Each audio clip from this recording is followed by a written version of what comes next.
আসসালামু আলাইকুম আরহামতুল্লাহি ওবারাকাতু। এ পৃথিবীতে সর্বোৎকৃষ্ট মানুষ হলো নবীগণ। তাদের চালচলন, তাদের দোয়া কালাম, তাদের ব্যবহার সবই আমাদের জন্য আদর্শ। সুপ্রিয় দর্শক, বিভিন্ন নবীগণ বিভিন্ন ধরনের দোয়া পড়েছেন বিভিন্ন সমস্যায় জর্জরিত হয়ে, বিভিন্ন প্রয়োজনে। আজকে আমি বিশিষ্ট চারজন নবীর চারটি বিশেষ দোয়া উল্লেখ করব, যে দোয়াগুলি আমাদের দৈনন্দিন জীবনে অত্যন্ত গুরুত্বপূর্ণ। সুপ্রিয় দর্শক, সে দোয়াগুলি বলার পূর্বে আমি সকলকে অবগতির জন্য বলছি, আমি আমার ইসলামিক লাইভ চ্যানেল, আমানত চ্যানেল বিডি ও অন্যান্য চ্যানেলে যত সহি দোয়া দুরুজ জিকির তাসবিহ ও ইস্তেগফারের ভিডিও দিয়েছি, সবগুলিকে একত্রিত করে একটি বই লিখেছি। বইটির নাম দিয়েছি কোরআন ও সহি হাদিসের ভিত্তিতে নববী দোয়া। সুপ্রিয় দর্শক, এই বইটিতে ৭০০ দোয়া দুরুজ জিকির তাসবিহ ইস্তেগফার রয়েছে।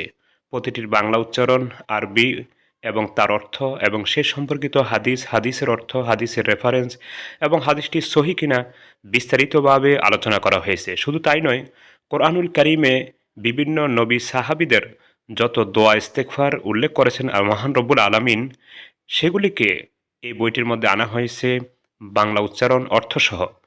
জীবনের প্রতিটি ক্ষেত্রে আমাদের দোয়া দুরুজ জিকির তাসবিহ ইস্তেগফারের প্রয়োজন হয়। নবী সাল্লাল্লাহু আলাইহি সাল্লামও বলে গিয়েছেন, সেগুলি এই বইটির মধ্যে রয়েছে। এই বইটি যদি পেতে চান তাহলে স্ক্রিনে দেওয়া নম্বরে কল দিলে আপনারা সহজেই কুরিয়ারের মাধ্যমে হাতে পেয়ে যাবেন ইনশাআল্লাহ।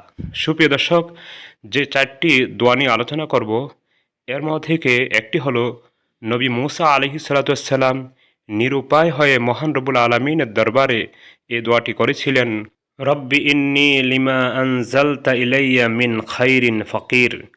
রব্বি ইন্নী লিমা আনজালতা ইলাইয়া মিন খাইরিন ফকির। যে কোনো কঠিন বিষয়ের প্রয়োজন হলে অথবা যে কোনো বিষয়ে নিরুপায় হলে এ দোয়াটি বেশি বেশি করে পাঠ করবেন। হজরত আইয়ুব আলাইহিস সালাতু ওয়াস সালাম কঠিন বিপদে পড়ে এ দোয়াটি পাঠ করেন, আন্নি মাসানিয়াদ দুররু ওয়া আনতা আরহামুর রাহিমিন। আন্নি মাসানিয়াদ দুররু ওয়া আনতা আরহামুর রাহিমিন। হজরত আদম আলাইহিস সালাতু ওয়াস সালাম, তিনি তার মত অনুপাতে তিনি একটি ভুল করেছেন, যাহা কোরআন হাদিসে বর্ণিত আছে। সেই ভুল থেকে ক্ষমা পাওয়ার জন্য মহান রব্বুল আলামিনের দরবারে এ দোয়াটি করেছিলেন, রব্বানা যালামনা আনফুসানা ওয়া ইল্লাম তাগফির লানা ওয়া তারহামনা লানাকুনান্না মিনাল খাসিরিন।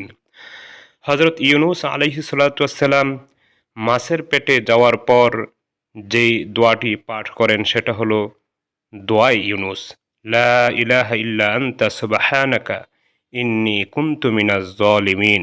সুপ্রিয় দর্শক, নবীদের এই দোয়াগুলি অবশ্যই আপনারা মুখস্থ করবেন এবং এর উপরে আমল করবেন। আসসালামু আলাইকুম।